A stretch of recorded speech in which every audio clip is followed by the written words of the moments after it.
somebody said to me, said, boy, my moment of the quiz was when George and Sandre went at it, because that's when the interest went from normal to extraordinary. Oh, for sure. And that's what drew the sponsors in. So that's why that's what the behavior was for, listeners. So relax in the brain. Anyway, the banter is necessary. Very necessary. You can't sell a boxing match by two collegiate boxers. You need something. Yes, you know what I mean? Yeah. Yes, man. So here's the thing now. All of a sudden, the issue of public workers and them campaigning for office while remaining a part of the public service is unconstitutional, is what some legal experts are saying. There was an article published on the weekend in the Gleaner, which spoke to Dr. Aujae Dixon, who lost to Robert Morgan in North Central Clarendon. And we heard that the article written by Erica Virtue got views from two attorneys, Matondo Mukulu, the former acting public defender here, good chap, very good chap. And it heard from John Clark as well, the chairman of Jamaicans for Justice and a prominent attorney, both questioning the constitutionality of requiring public servants to avoid getting caught up in election matters. In other words, public servants are not supposed to seek political office while still being in the public service. We accepted that as the rules dictated that was the case. So we never thought before now that was an issue. But all of a sudden, we're being told that the arrangement and the rule, it may be an unconstitutional rule. And so the lead story in the Gleaner yesterday, the headline, interdicted, and it says, a junior resident at Maypen Hospital who contested the September 3 general election as a PNP candidate is set to face disciplinary proceedings on Monday, which is today. And the Gleaner says it obtained a letter bearing the signature of the director of HR Management and Development, which informed Dr. Aujae Dixon that he has been interdicted in accordance with the staff orders of the public service.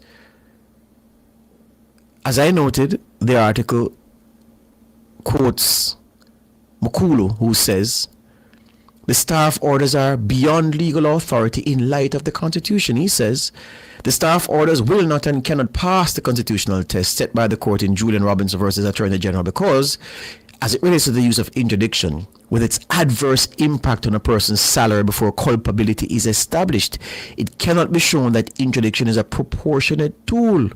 Why would it be necessary to suspend a doctor or surgeon to investigate whether he or she has breached Regulation 4.2.6 of the staff orders? Mukulu reasons.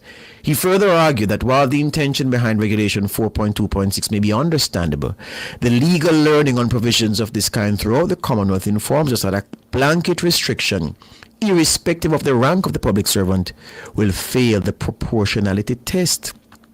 John Clark was even more blunt, the Gleaner says. The rule is unconstitutional.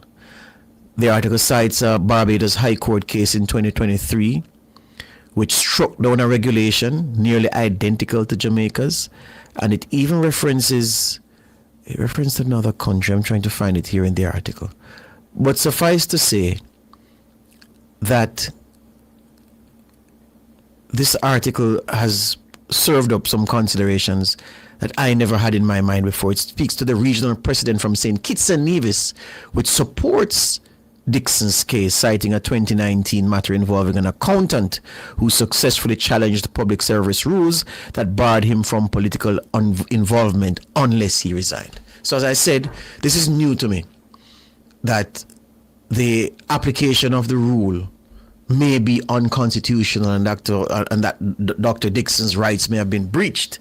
and that this is an undesirable state of affairs, and that the health ministry, according to these gentlemen, the two attorneys, John Clark and Motondo Mokulu, they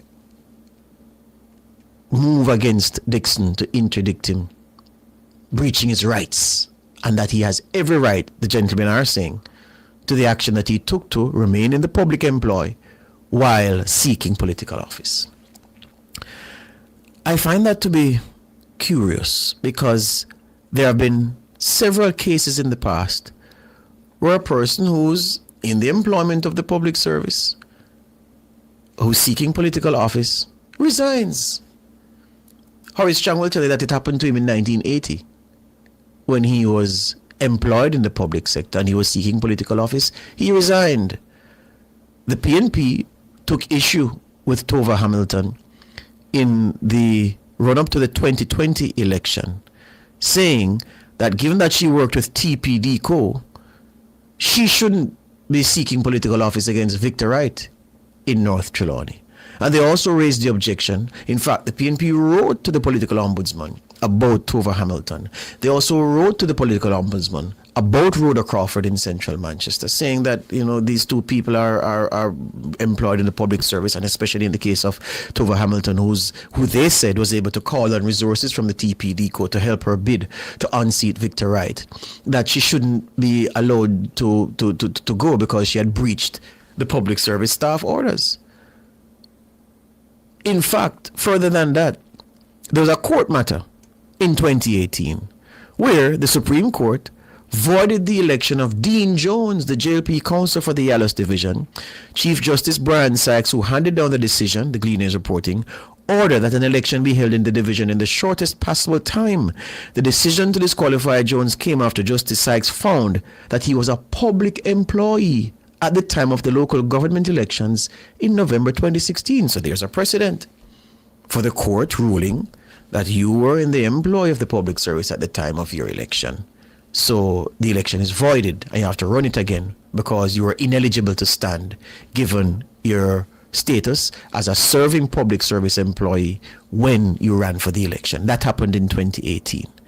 Robert Morgan, North Central Clarendon, 2018. The president then of the Jamaica Civil Service Association told RGR News that given the announcement that Morgan would be seeking to enter representational politics, he must step down from his post at OPM. Grant said, quote, "The rules of the public sector dictate that if one is going to go onto a political platform, then one has to resign their public office and pursue those alternatives that you are seeking." Grant explained that the rules apply even if a worker is engaged in a contract. Yeah? Then, 2024, the Health Ministry issued a statement. Workers in the Ministry of Health and Wellness are being advised that it is against the public services staff orders for employees to engage in representational politics and must quit their jobs if they plan to do so. So this was in 2024. Yeah, the Permanent Secretary Errol Green says the ministry has taken note that certain employees in the different regional health authorities have put themselves forward to represent political parties in the next general election, which is due next year. He noted that this is not allowed, citing the staff orders which state that officers are expressly forbidden to engage in any type of partisan political activity in any elections at any level. That was made, well, in my view, made clear in 2024 that you have to resign before you so proceed to representational politics. So it appears as if Dr. Aujae Dixon kept his job in the public service as a medical doctor, went for the election, was unsuccessful, and intends to carry on as a medical doctor. And the health authority, Southern Regional Health Authority, is saying, no. This is not right. This is a breach. And the two attorneys, John Clark and Motondo Mokulu, are now saying that Dr. Aujae Dixon's constitutional rights have been breached and that he should be free, notwithstanding the staff orders, to do as he did. So what do the staff orders say? Staff orders for the public service 2004. This was actually signed by the revised orders which took effect from August 1, 2004, signed by the then Minister of Finance and Planning, Dr. Omar Davis. When you scroll through the contents, you look for 4.26 under Code of Conduct. Yeah? So 4.26 under Code of Conduct of the Staff Orders. And it speaks to the same issue in dispute. It says, political activity. Officers are expressly forbidden to engage in any type of partisan political activity in any elections at any level. That's part one. Part two, in the exercise of official duties, no service or benefit should be denied or provided to anyone on the basis of partisan political affiliation. And in the exercise of official duties, officers may be required to provide factual information to explain or clarify government policy. So 3 parts to political activity. The relevant part is part one, which says officers are expressly forbidden to engage in any type of partisan political activity in any elections at any level. The operative word there, in my view, is officers. You can't be an officer at the time that you're running in an election. You'd have had to be an officer. It's okay to be an officer before. But at the point where you are a candidate, you are nominated, you can no longer be an officer. And in my view, the rules are clear. So I don't know how these gentlemen are saying that there's an issue of constitutionality and that Dr. Dixon's constitutional rights were breached. So the Supreme Court then would have erred, and these things are possible. The Supreme Court then, by the reasoning of John Clark certainly, and Mukulu, to disqualify Dean Jones after he won in November 2016, well, that was a wrong decision then, because clearly he was acting within his constitutional right and he should not have been barred. But the Supreme Court has set that down as part of the precedent. Yeah? Then, the question that Mukulu asks about, the fact of a doctor being interdicted, well, it doesn't matter what profession he holds, does it? And he asked whether or not the salary issue, that is a breach, because he says the staff orders will not and cannot pass the constitutional test set as it relates. It cannot be shown that interdiction is a proportionate tool, with its adverse impact on a person's salary. Remember, Aujae, Dixon and his representatives will go to a meeting with the ministry, and there they'll discuss what proportion of his salary he will lose. He could lose 1%. He could lose 90%. He could lose 99.9%. Yeah? He could just get a little shave. So would that be a proportional issue to say, well, the fact that he breached the staff orders in this, because clearly, based on the evidence on the table, he has breached the staff orders. So I don't see all of a sudden. There have been so many instances I've cited in the past where persons have been cited for breaching the staff orders.